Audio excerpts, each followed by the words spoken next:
All right, so the moment of truth. Let's see where we are. So I'll focus in on a few questions here and there. So, yeah. Well, thank you for joining and on Dinah's Sustainable Kitchen, where I focus on low waste modular cuisine.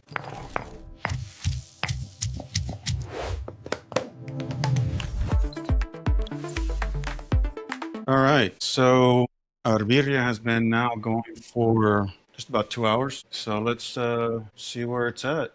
As you can see, it's been actually a little over half hour, and it still has some pressure. I can smell it already. You know, I'd go a little higher on the, but then you can't hear me, or I can't even hear myself. All right, so the moment of truth. Let's see where we are. Hopefully this came out good, because then it'd be sad if it didn't. What do we think? Not bad. Tiene buena pinta, is it right now? Yeah, let's see. So first things first, vamos a ver si ya se cocinó. Yep. Next thing, another test. No, pues wow. Look at that. So it's hot. That's good. Really good.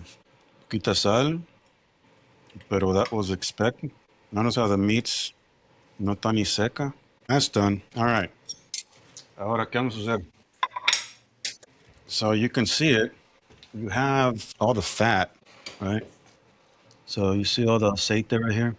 When you heat this up, this is for your quesabirria or tortillas. So I'm going to leave it all in there. Broth, now I can strain it or not. I like to strain it. Que quede más limpio. Because ahí I'll use it como falta limón. But that's good. Just a little bit of lime. For me, I like my coffee cup. Por eso le gusta colarla. Because then, ya para los que quieren su cebolla, su cilantro. Con esto. So you need to clear your sinuses. Cuando andas enfermo, you know, you're sick of catarro, the flu, la cruda. Esto es lo que le llamamos el levantamuertos, ¿no? Hot. Very good. So ya de aquí, let it cool inside of its own broth, and we'll reheat it. So por eso no le estoy echando nada de sal. Portion it para el futuro de birria ramen, birria chino. So thank you for joining here on Dennis Sustainable Kitchen. And drop your comments below, questions, subscribe, like, share, and come back from Q&A.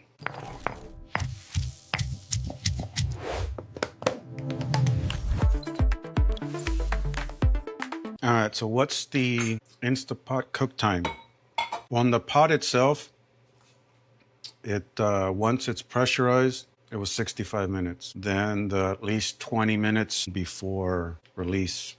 So that's an hour and a half. Thing is, remember, still needs to pressurize. So depending on how hot it is, I think this time it took me about 15 minutes. It's like you're looking at 2 hours. But again, with everything all combined, it's about a 3-hour process, start to finish. Which, if you were to do it on the stove or afuera con leña, you're gonna cook it alone por unas 3-4 horas. So then add your prep time y todo to that. So in terms of cooking time, it cuts it by half, roughly. Downside was it's a very small pot.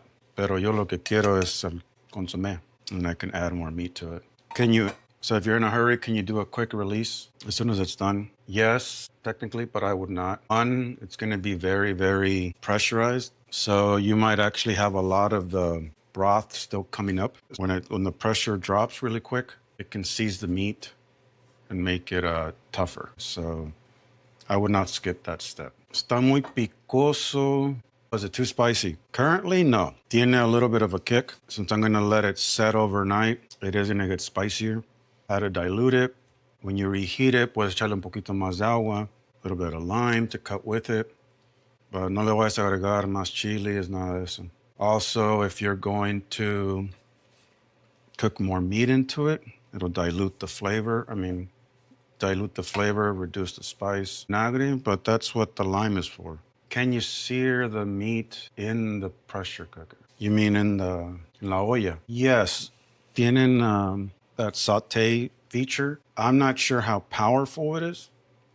Así que I've actually never really seared anything in there I'm trying to get color. But yes, you can. And you could even deglaze it in there technically. I just don't know how crispy or how much color it's going to get into your meat. But if that's all you have, go for it. Let me know how it goes. A ver, last one. Se puede hacer birria sin ancho ni pasilla. Sin chile ancho, sin chile pasilla, solo guajillo. Short answer, yes. Yo solo usé guajillo and chile de árbol. So va a estar un poco más ligero, actually a little bit of a cleaner flavor. So yes, the chile de árbol gives it that spice, but make sure you do take out those veins. 1, 2, don't burn the chiles because that'll make it bitter. But then if you're going to be taking out the chile, the pasilla or the ancho, go heavier on the spices. En este caso, I did the oregano, the pimienta, the cumin, what else did I add in there? Laurel, and then the vinagre to brighten it. And you can go that way. Remember, la cosa es going back to las raíces de la comida, el sabor. Y el sabor proviene de los chiles. En este caso, el chile dominante, the dominant flavor of chilies is the guajillo. So if you're looking for that birria profile, ese perfil de birria, guajillo is la base, it's the base, es la fundación del sabor. And then from there you can sazonar. Si quieres echarle un poco más de chile ancho, play with it, right?